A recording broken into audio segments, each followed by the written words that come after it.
Hey guys, welcome back to According To. I'm Megan. And I'm Ciera. For this week's episode, I'm not sure what we titled it. You guys will obviously have an idea. But we are going to be talking through our dating litmus tests or questions that we might ask.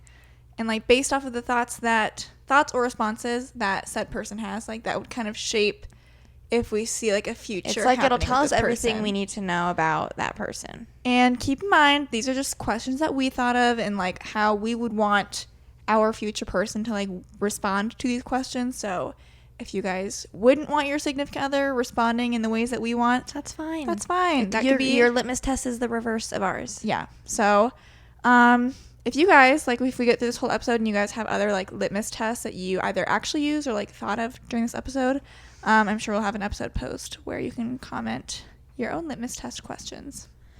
Before we get started, we're going to do our weekly updates, our catch-up updates, and then our book updates. So my weekly spotlight for this week actually happened today, and I was on TikTok, and I was going through my notifications as I do, and then I saw Maggie Nichols followed you, and I was like, oh, Maggie Nichols, that's the same name as, the gymnast that went and competed in Oklahoma. She was on the national team. And so then I clicked her profile, and then I saw it was actually her, and I was like, what the heck? I don't know why she followed me. I couldn't see if she liked a specific TikTok of mine, but I've mostly been posting, I just got back on Hinge, you guys. I did just post, a Hinge profile review, and then, I don't know, I posted, I don't know if my dating series still pops up every once in a while, or, I've posted just random vlog-type rant things, but I don't know. She followed me. I decided to follow her back, and I was just like, what the heck? That's random, but I'm honored that she followed me. So my weekly spotlight is yesterday we had a friend Abby come over, and she brought her dog Rossi, and that meant that while we hung out, Vegas had a friend as well that he could play with, and it was just the perfect little formula. That was the first time meeting, and Vegas has always been good with other dogs, so I wasn't really nervous that it wouldn't go well. But he can be a lot sometimes. Yeah, so it was actually nice. You would think it'd be more work, but it was actually less work because him being distracted by another dog meant he was less distracted with Abby. Because when we have guests come over, he's very much in our guest space until he settles down. But this time he was distracted by a dog, so he gotta play, have fun, get his energy out. And then he was exhausted because last night, did we give you guys updates that he was having horrible Probably not. sleep? He'd been sleeping awfully the past few days, so bad. And then last night he slept. Granted, we went to bed a little bit later, but he slept until 5:50, and normally we get up around 6. So no complaints there. It's a much better night. Mm-hmm. And it's just nice to know sometimes I feel bad if we leave to go somewhere. I feel bad, keeping him in his crate. And then it was nice to sometimes have I get something stressed that we could having do. people come over and having to manage him. So it's nice to be able to do our stuff and have fun with our friend. But then Vegas is still getting enriched, and this is the stuff I think about as a dog mom of I gotta make sure Vegas is living his best life, but I'm stressed, and it was good. Okay. I have a negative update. My phone over the past week, I've noticed, I think beginning of last week I noticed I was halfway through the workday and I was oh, my phone battery is draining, and I was in my head thinking, I don't feel I've been on my phone a ridiculous amount. And it got to the point where it's I need to charge my phone at work, and I never have to do that. And so that was the first issue, was just noticing my battery is draining. And then I noticed that my phone would freeze and then restart. And then the last straw, which is what makes it most annoying, is that my Wi-Fi and my Bluetooth have just stopped working. Every once in a while I can restart the network settings, and my Bluetooth will work a little bit. Did you get it to work when you were mowing? I did. Okay. Which is good. Because I had to mow today. And I was if I can't listen to anything, this is going to be a long, hot, I think it took me an hour and a half or something to get the whole thing done. Did it take that long? Maybe less. But, so I at least got it working for that. I was if I can't get my Bluetooth working, I don't know if I can mow the lawn. Because it's hot and miserable outside. So I need something to make this worthwhile. And so I was doing the Apple support via text to see if they could do anything. And then, this was what was stupid, is that on Saturday, I messaged the customer support person. They said, we can tell something's wrong with your phone based off of the scan we just did, but you're gonna have to go into an Apple support person for them to better assist you. So I was okay. I made an appointment at 3:20 was the earliest I could get in, so it was like 4 hours after I, made the appointment. But I had to wait to go to the appointment.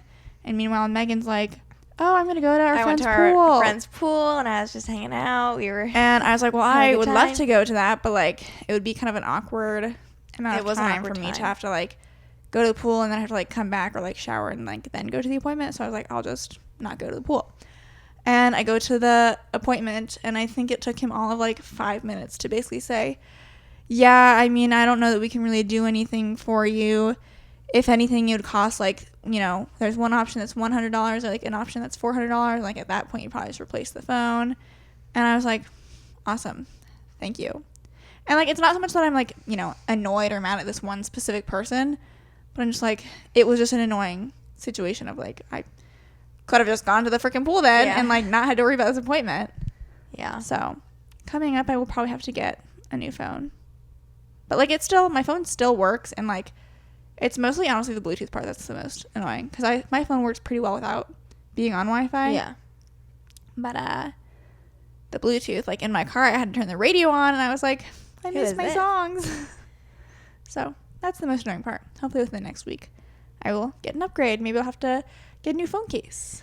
In other words, if any of you guys are Emily Henry fans and are keeping track of, like, her book to TV or movie adaptation stuff, they just announced the 2 main leads for People We Meet on Vacation. And I have to say, I mean, I don't have any specific castings in mind except for Logan Lerman and Dylan O'Brien. I think could make great male main characters. However, not necessarily for People We Meet on Vacation. That's actually my least favorite of her books, I would say.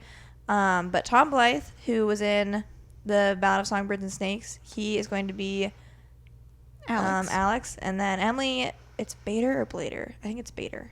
I don't know. I don't really know who she is, but she seemed like she'd be a good fit. So I'm excited. I've seen, this is just like people talking. I don't know if there's any actual like evidence that this is happening, but I've seen people talk about Paul Mescal being like a potential Emily Henry. He would be good lead, and I'm like, I like that one. I haven't watched him in literally anything. No, but I like looking at him.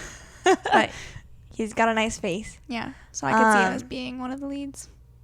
So yeah, Logan Lerman, if like, he played Augustus Everett, oh my god. Like Paul Mescal, I feel like could be like, he could be Charlie Lastra is in Book Lovers. Yes, and then Dylan O'Brien would make a good Miles. He's in Funny Story. Ooh, actually, Paul Mescal as Win. Yes, from Happy Place. So then we need to figure out someone else for. I picture like a really like dark-haired like Book Lovers. We need buttoned-up guy for Book Lovers. Charlie Lastra. We'll think on it. We'll think on an update, you guys. I care more about the male casting. No, literally. I'm like, the girl I just need to like live vicariously through, and like the male is like who I'm going to then be in love with. Yeah. So like the girl can be whoever. Speaking of, It Ends With Us comes out next week, or this week, I guess. We have a lot of movies that we want to see. Yeah, the list is adding. Like all of a sudden they're releasing all the movies that I'm like, oh, I would go see that, and then I keep not going to the movies. We could go tonight. We could. Maybe we will. Because I kind of want to see Twisters is out. Austin Butler's new movie is out.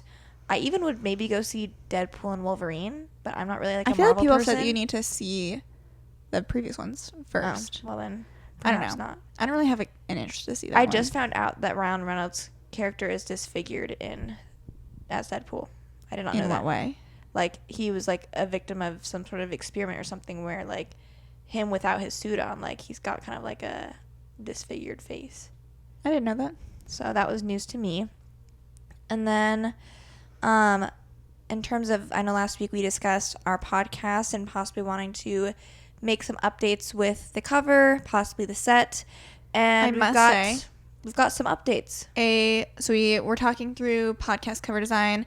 I think we talked through an idea, like our little creative director brains of like what the cover could look like, and if the vision turns out how we envision it, then I feel like it'd be very like on brand. Like you could still tell like the branding is like the same as what we've currently got going on, but it should be like cute and a little bit elevated, but still like reminiscent of the old covers. Yes, and we're hoping Maggie's gonna come over sometime this week, I think, and try and help us. It's all self-funded, help us try and do self-directed. That. So hopefully that ends up working out how we're envisioning it, and then I don't know, like we'll have to like probably ourselves figure out how we want to do the text on the cover and whatnot. And then also, more excitingly, we have created I wouldn't say mood board. It is kind of like a mock-up of what we want to update our set to look like. And I think we're intrigued. We like what we've come up with. So we've got 2 posters picked out. So while we never, if this, gets redone, we will have never gotten a poster for here, but we do have 2 posters that we liked picked out for the new set. So that would be coming up in the near future if this all kind of goes in a timeline that I'm thinking. Hopefully it's like we don't need to drag this out if things go, really all we need is like new cover, then potentially like also when we get the cover, like we can get more photos for Instagram posts and stuff. And then once we get this set done, I just feel like we need a solid vision of what we want the Instagram to look like. Yeah. And then I feel like we can roll it out. So yeah. Book update time. You can go ahead. Okay. I just finished reading. I read Powerful, which is the Powerless novella, which I feel like I've previously said that I was not planning on reading. I gotta say, it was the end of July. I had 2 days, and I wanted to get at least 4 books in. So I was like, well, a novella would be perfect. So I got my Kindle. It was a very quick and easy read. I could have probably finished it in 1 day, but just with the timing, I finished it in 2. And I actually liked it more than I thought I would. That's good. Which I feel like when I read Powerless, that's about the main character's friend Adina, and in Powerless I feel like we didn't really learn much about her, and I was like, I don't really care about her. But if you just go into it with the mindset of like, any other book, you don't know the main character going into it, then like you end up liking them and getting invested in their story. And unfortunately, I know the ending of the novella having read Powerless, but I was like, oh, I'm sad. So I do plan to read Reckless at some point. I just can't find the physical copy. I've seen it at Target. Why haven't you gotten it? Because it's your purchase to make. Okay. Well, I keep going to Barnes & Noble and seeing the Barnes & Noble edition. At Barnes & Noble. Or I've seen, the red one's not. Megan and I like the red one more, whether that's unpopular or not. But I've been waiting to get the red cover. And when I've been to Target, it hasn't been there. But I guess now it is. So one of these days I'll need to stop by and get it. I am still reading. Well, and then I have an update too. I finished The Only One Left by Riley Sager, and this is my first Riley Sager book. I feel like I'll give some of his other books a go. It was like I think some people like love his work or hate his work. The ending was so, like the last 100 pages was so crazy that I feel like you'd either love it or hate it. I kind of loved it. I feel like every page I was flipping, I was like, what is going on? Like, it was a pretty even keel thriller for the first 200 something pages. Like, I wonder when we're gonna find out X, Y, and Z, and like this is kind of spooky. Craziness. And then I was like, oh my god, plot twist. And then I like flipped another page, and I'm like, oh my, like it was almost so many plot twists that I was like, this is kind of insane.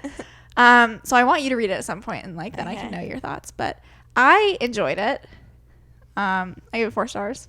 So if you're a Riley Sager stan and you have some of his other books to recommend, let me know maybe what I should try out next. And now I'm currently reading The Love Wager. That's what I'm planning on starting. I'm like 1 chapter. I think last we spoke, we recorded last Sunday, and I was saying that I was planning on finishing Play Along after we recorded, and I did finish it on like last week. So I give it 4 stars. Crazy enough, like my TikTok became just like filled with the entire Windy City series. TikTok like, knows what you're reading. It was like crazy, one after the other. Everyone was hyping up Isaiah Rhodes. I think like if you're a fan of the series, it seems like it's kind of like people think this is their favorite book, or this seems to be like the collective favorite book. I did highly enjoy the book, and it takes, now I feel like I've already mentioned this. Anyways, it is probably my second favorite in the series. I'm getting deja vu. I feel like you were close to finishing it last week, so you were like already kind of preemptively placing it. So I gave it 4 stars, and then I am now reading our book club book, which is The Paradise Problem by Christina Lauren. I could possibly finish it today. I don't know, but I'm about halfway through, and this is my 3rd Christina Lauren book.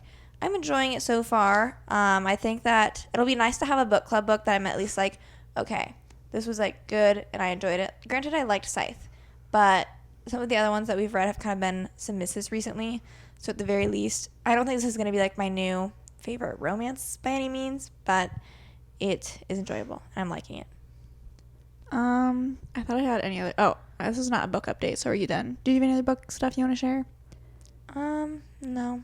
This is more so like just an annoyance today. Megan and I, so Haley and Ashton are out of town. Our mom was watching their son Henry today, and she was like, if anyone wants to come over and hang out, let me know. So then our dad, he wanted to see Henry. So he was like, let's just all like meet at Haley's house. I was like, this is interesting. I know. It's like, so our parents are divorced, if you guys probably know that. But it was like, oh, this is like interesting. It was fine. But it was just kind of funny how like we're all hanging out together at Haley's house. We got lunch. So we ordered Jimmy John's. You know, Jimmy John's is supposed to be known for their like speedy service. And I'm the one that ordered it. So I was like, okay, someone tell me their address because I didn't know off the top of my head. And then I got everyone's orders in. I didn't put any special delivery instructions or anything. You know, sometimes they have like just leave it at the door, whatever. I didn't do anything, which to me then means. Sometimes companies now have that as the automatic option, though. I don't know if I don't think it said anything, though. Okay. Anyway, so all that to say, and like I'm a fairly patient person. Like I will wait, and I couldn't track my order here because I checked out as a guest, and it had no like, no ETA. So I was just waiting. And every once in a while my dad's like, any idea when the food's going to be here? After an hour, we were all starving. And we were like, so I go to the door. First of all, no doorbell had been rung or anything. No. I go to the door. I open side door.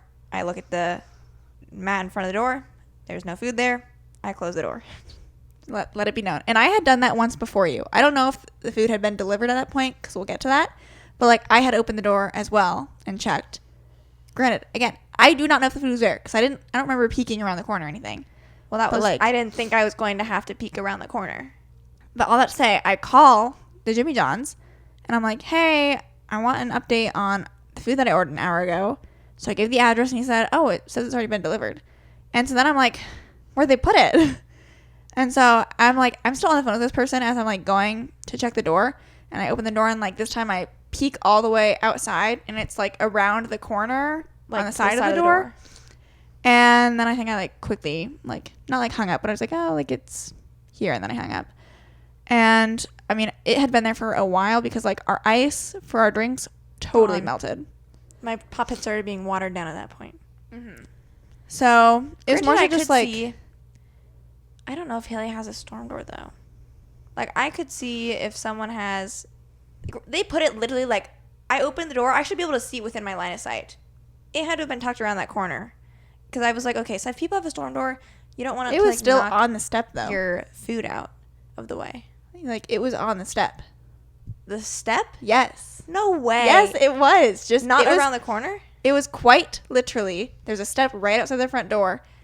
It was just like past, if you were to like walk out the door, it was right there. Well, yeah, I figured on the side. That's where you're picking it up from. But I'm just like, I clearly just missed it. I don't know whose fault that is. They didn't ring the doorbell. I don't know. Yeah. I could have peeked around, but I didn't. I know. It's like, yeah, there's a lot of things that could have happened that would have expedited the process. I was so hungry I didn't even care. Yeah. The sandwiches were good. You know, it's just like the annoyance of, why didn't they ring the doorbell? Then I would have known. Like, you can ding-dong ditch like you were going to, but, like, they didn't send a text or anything. Right. Like, to me, how am I supposed to know? Like, even when they do door drop-off when you request it, they ring the doorbell. And so, I don't know. Either that or you get a text notification. Yeah, so there was no notification of any sort. So that was a little bit annoying. But first world problems. Yeah, it is. Okay, so do you want any dating updates since you said that? I also got Hinge again. I've got some matches. We'll see if and where conversation takes us, but yeah. That's all I've got as well. Nothing so far. Maybe we'll update you guys. Maybe we won't. We'll see. I've kind of decided here's my thought process is if I were to get to a point where I'm getting ready for a first date, I do think that would make like good TikTok content. So I think I probably would record myself doing that. And then I kind of feel like if the date went well, I would make a follow-up, inform people that it went well, but then like not go dark, a full debrief. If it went poorly and I didn't think I'd see that person again, I would maybe do a little bit more detail. Or like, if it's like, only if it's worth like, right, you know, like a story time. Yeah. You wouldn't have to do like a I didn't really like him, X, Y, But I'm Z. kind of like, if things were to keep going well, like, I don't want to, like, I wouldn't want that person that I'm seeing to be going on my TikTok and seeing me give a full rundown of the date and everything. I thought about everything. So that was my thought process. Yeah. You give people what they want. Mm-hmm. Until eventually I hard launch them. Literally. Okay. There have been two main things on this list that is kind of like, before we sat down and decided we were making an episode about this and adding onto the list, there were two main things that Ciera and I always kind of like referenced as our litmus tests that we would use. The first one being Simone Biles pulling out from the 2020 Olympics. This says so much about a person, their thoughts on it. The reason being, in my mind, if you know actually all the info of what happened, the only correct answer or opinion is that, like, you understand why she did what she did. Here's the thing. I never really understood why people got mad at her in the first place. Like, and I don't know, again, if it was like... I think it's misinterpretation. I think people get mad because they think she messed up on her vault and then, like, shut down because of that. And, like, didn't want to do poorly. Yeah, and pulled out because she didn't think she was going to do well afterwards. And if, however, that's not the full story, it wasn't just like one bad vault and then she could have like come back and easily like done the rest of her routines. Otherwise she would have stayed in the competition.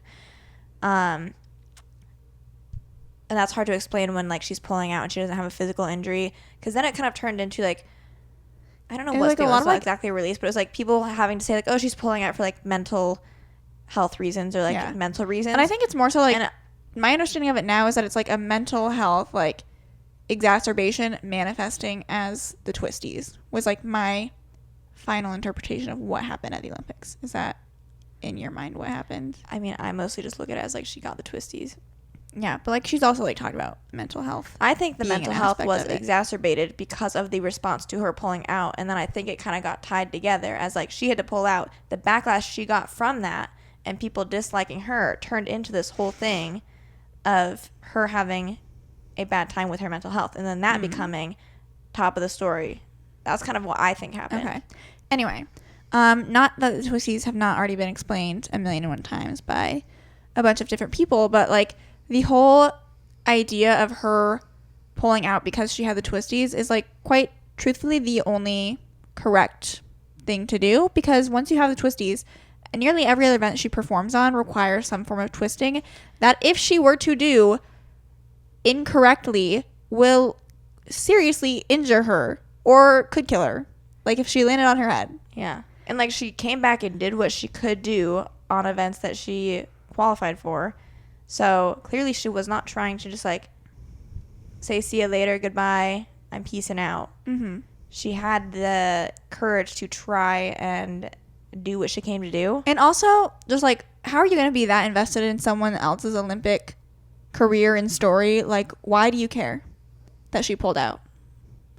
That's the other thought. You think she did all that work to like pull out just because she had a bad vault? Yeah. And like, no offense to the casual gymnastics viewers, but like Simone Biles does not mess up like that. There's a difference between doing that and then like having a fall. Like Simone Biles has fallen for sure, but like her vault that she did, like you can see the confusion in the air, and that is what the twisties are. And it wasn't just the first one. She said she had a mess up in warm up too. Like this was manifesting and not going away. It was not just a one and done issue.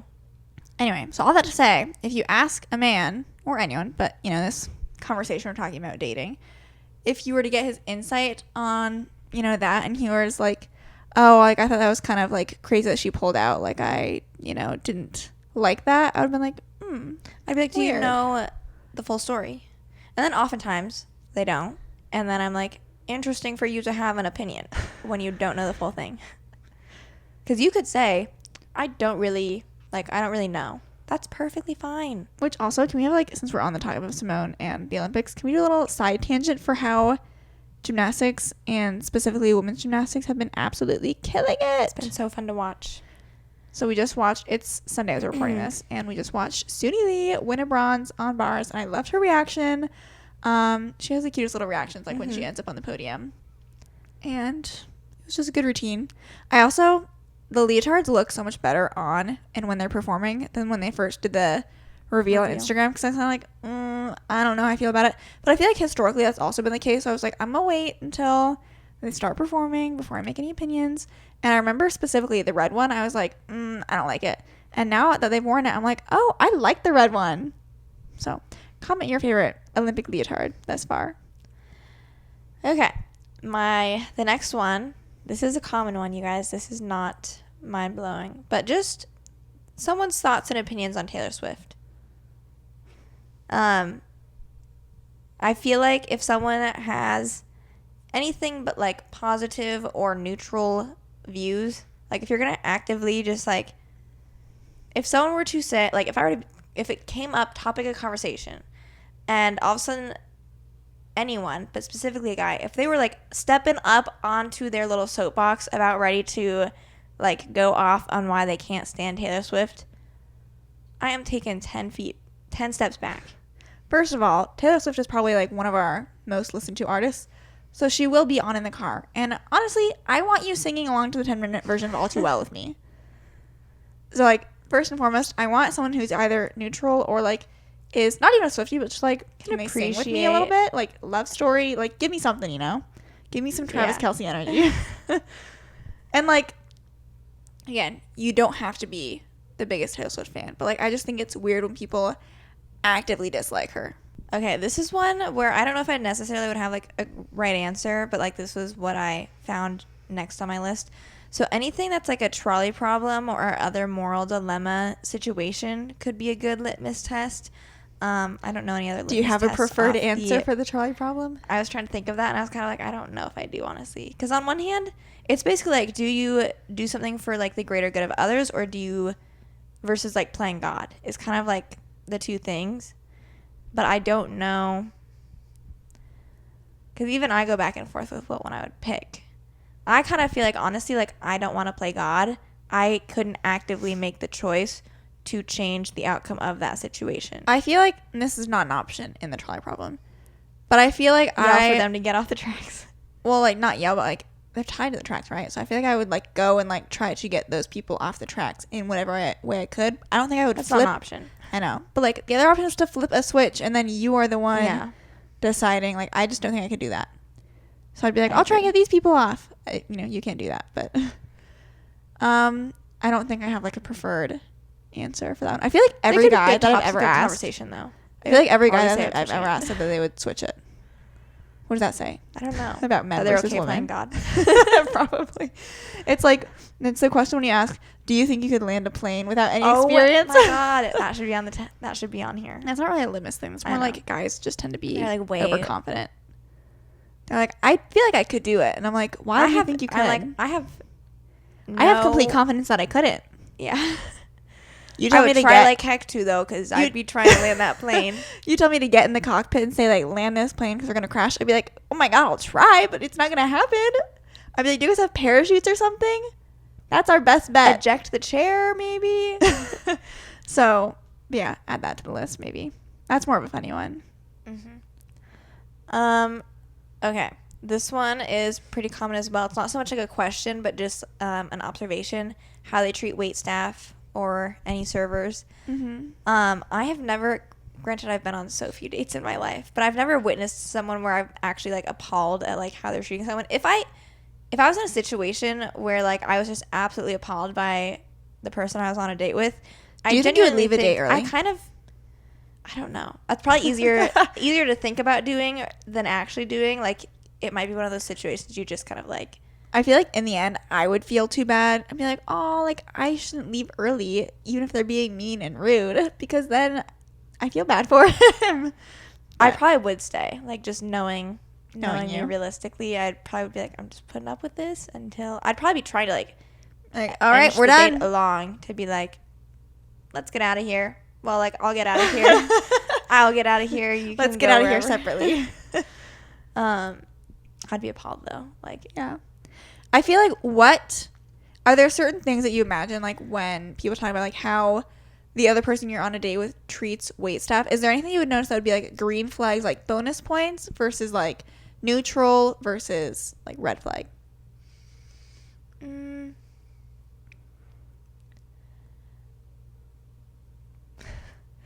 I don't know.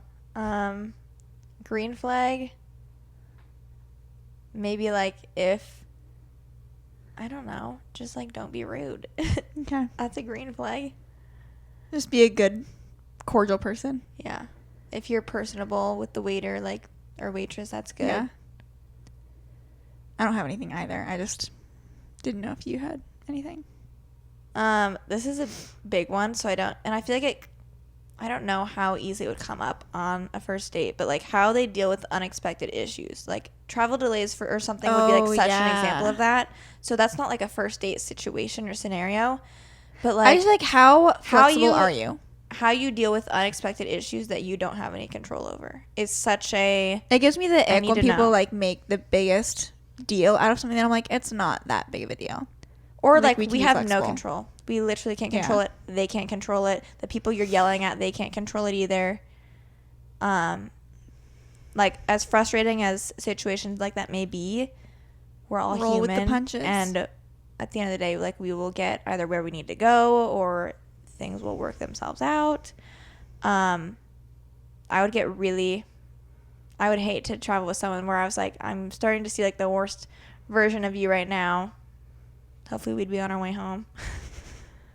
So that was another one that I had. I don't know like how that would relate to non-travel situations, but like things come up. It's like maybe like going to like a concert or like an event or something, and like your seats aren't as good as you thought they were gonna be, or like whatever. Yeah. Their relationship with their mom. And this is a spectrum. This could go either way. This could be, it's a really, really strong like relationship. It is super important to me that ideally, you know, I don't want to like bag on people who like have bad relationships with their parents that they are like, maybe it's outside of their control. Ideally though, I would like someone who is close with their family and therefore close with their mom and like values their mom's opinions and like also sees their mom as a person. Like I feel like that shapes them into someone who then sees their future partner as like a fellow person and an equal. However, people or men who are very, very close with their mothers, and this also like kind of reflects on the mother a little bit too. It sometimes is almost the fault of the mother if they kind of allow and encourage this to happen. But like you got to be careful that you're not treading too far to like being a mama's boy, where now you're so heavily viewing your mom as like, mom, she's my mom. She does everything for me because she's that selfless and wonderful and amazing. Now I'm looking for a partner to do the same for me. And also the mom's going to hate me. Yeah, literally. Oh, so now I'm expected to take the role of your mom, but then your mom hates me. So that's good. Again, I've never gotten into a relationship, nor have I like even dated someone long enough to like meet their parents. But just from like the horror stories I've seen of women talking about this, I would like to just hopefully at the very least get along with like my significant other's mom. But like at the end of the day, it'd be nice to kind of have like a little like girl bonding moment where you just feel like comfortable with them and like that they don't hate you. That's the big thing. And then also you just don't want them to have like, ideally you don't want a bad relationship with their mom, but either way. Okay, I don't know if this entirely relates to the topic at hand here, but I saw someone say this when I was looking stuff up, but asking someone like their favorite compliment that they've ever received. So, what's your favorite compliment that you've ever received? I don't know, actually. Honestly, like Loki, when we did our perception, Oh, that one comment. We will be thinking about that extremely forever. Nice comment. If you can comment on me being funny, relatable, and you know, stuff like that, those are all things that I would like to hear. So that was something like that would maybe be like my best compliment or favorite compliment. Do you have like a red flag compliment? Throw some at me if you can. Throw what at you? What kinds of things could someone say like, oh, that's my favorite compliment I've ever gotten? Oh, I've been told I have great eyes. I don't know. Give me the ick. I've been told I'm a hard worker. I'd have to just like, it'd be a case by feel case it out. basis. It would be better if their favorite compliment had something to do with like them as a person versus like. I hear guys don't get many compliments, so I feel like guys internalize compliments a lot. Is what I've heard. Maybe we gotta work on it. So we as do you feel like you get a lot of compliments though? Do I get a lot of compliments? Yeah. From who? That's what I'm saying. Guys, if guys complain about not getting compliments, I feel like it's more so, like generally yes, but I feel like it's also like relationships. Like guys probably compliment their girlfriends more than girls compliment their boyfriends. I don't know. Fair enough. Tell me if I'm wrong.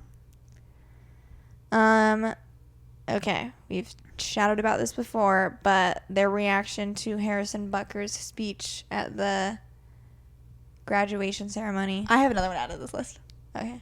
We can go through Harrison Bucker's speech though. We already covered this a little bit. I don't think that was the time or place. For me personally, those are not the thoughts that I agree with or care to hear about, and I don't want whoever I end up dating to be sharing those same sentiments and thoughts. Because they're not going to get it. Because we just wouldn't be a match. My follow-up that I just thought of. What was their reaction to Harry Styles' Vogue cover? Oh, my God. That's a good one. When he's wearing the dress. You know what their reaction should be? Sick or I don't care. It should be bring back manly men, but funny. Oh, that's a good one. I need to like save that. I'm saving this list because I brought this up to our friend. She might listen to this. And so, yeah, she might listen to this, but otherwise, it could. She like was so intrigued by this idea. Basically, so she was trying to come up with. If you guys haven't caught on by now, all of these are pretty like much litmus tests to see like how accepting and like right. How accepting of a person are they? How helpful, non-misogynistic? How feminist are they? And we need to align on these things. If you guys haven't caught on by now, that's what we're basically going through. Okay. Okay. We're running out of stuff. Do they return the grocery cart?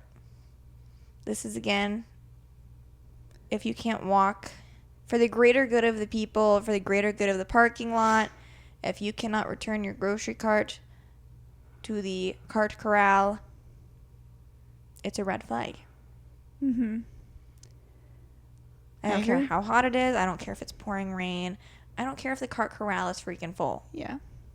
You gotta go find somewhere. Put it in there. Ciera added this, or she wanted me to add this. Reaction to the types of books I read. More so because you don't want them making like. I don't need you making fun of me. Like you can be like lighthearted. You know what I mean? Like, let's say he is not a reader, and then he's like, "Oh, like your silly little romances," but like not funny or like derogatory. Yeah, like he's like, "Oh, like that's stupid that you read like romances. Like that's not real life." Like the people that have that kind of reaction, especially because I feel like a lot of times with men in reading, they kind of internalize that they need to be reading only like self-help stuff or finance stuff, or how can they get ahead? Let and me work read hard in life. my silly little book that is for pure entertainment. Like it's not. I feel like with romance specifically, it weirds them out. Have such a hard time enjoying and consuming content purely for the sake of enjoyment and entertainment, and so I think sometimes they like try to push that onto their partner or friends, and it's like, you do you. You know, is the greatest response I've. To be honest, like, it's a green flag. Like if I were to be dating someone and they like maybe they did just like doing like the self-help whatever stuff. No, if that's what they want to do, fine. You finish your thought and then I have a follow-up. If that's what you want to do, fine. As long as they don't say anything about what I'm doing. But then even greener flag if they're like on their own reading just like books for entertainment, like whatever they want. This was when I was on dating apps like a couple months back, but there was someone that I matched with and we like had some reading on my thing, and I don't know if he asked for a book rec or if I gave him like Project Hail Mary, a good book. His follow-up response to that is, I just walked into a bookstore and got it. I never like continued, like I don't know how the conversation fizzled out, but I was like, that was good. That right there. Hope he loved it if he ended up reading it. Right. But like I also like the show Don't Tell. Did he actually go buy that book? I have no idea of knowing. I will have no way of knowing. He could have just lied. But I was like, I like that. So I need that kind of energy towards my reading. Okay. Or like, could you imagine if you got a guy to read ACOTAR? Would he read ACOTAR? That's a litmus test. Mostly, like, what would be the guy equivalent of that? Like, you love something so much that you want your partner to, like, understand and know what you're talking about. What kinds of things would guys, like, what kinds of things do guys really enjoy and love that would then be something, like, their girlfriend could try and understand? Like, will you golf with me? That's like not the video same games, thing. but, like, I don't feel like guys would want their girlfriend to play their video games. Yeah. So that doesn't really seem like a fit to me. Something to think about, though. ACOTAR's on the list. Will you read my silly little fairy book? And then they usually love it. No, I love the book women on TikTok that have their husbands or boyfriends read ACOTAR and then they give updates. And then I love those guys because those guys are mostly green flags when they're like talking about like how invested they are in the characters. Yeah. It's not just like a joke to them. Like, yeah. It's no, I'm actually enjoying the book and here's my thoughts on these characters in this part of the plot. They're fun books, you guys. Okay. Here's my last one that I have on here. This is like Taylor Swift shoot off, if you will.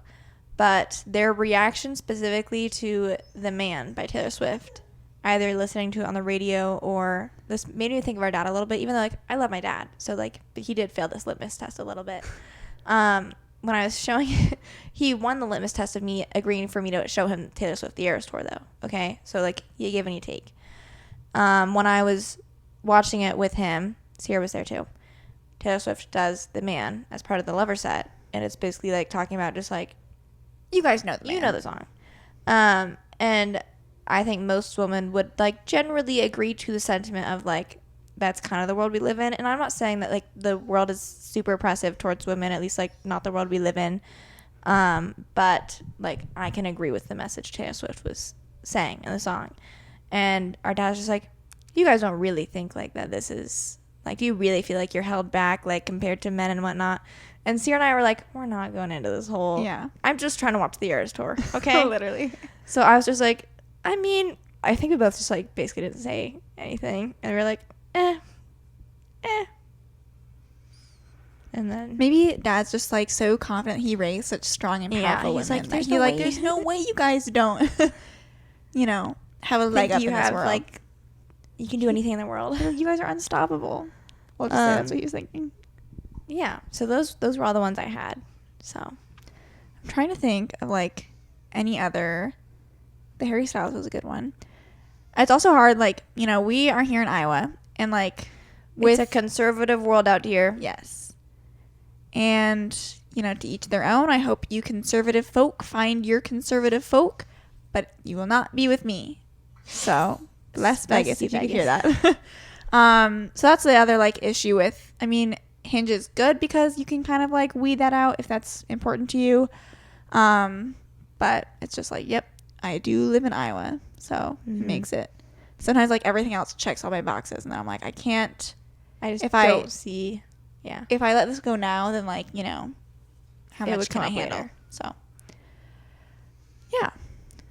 Well, hopefully you guys enjoyed this episode. If you did, make sure you give it a thumbs up and follow us on Instagram. Follow us on Instagram. At According To. Let us know if there's any other litmus tests that you use in your dating life. And that's all we got for you. We will see you guys or talk to you guys next Thursday. Bye.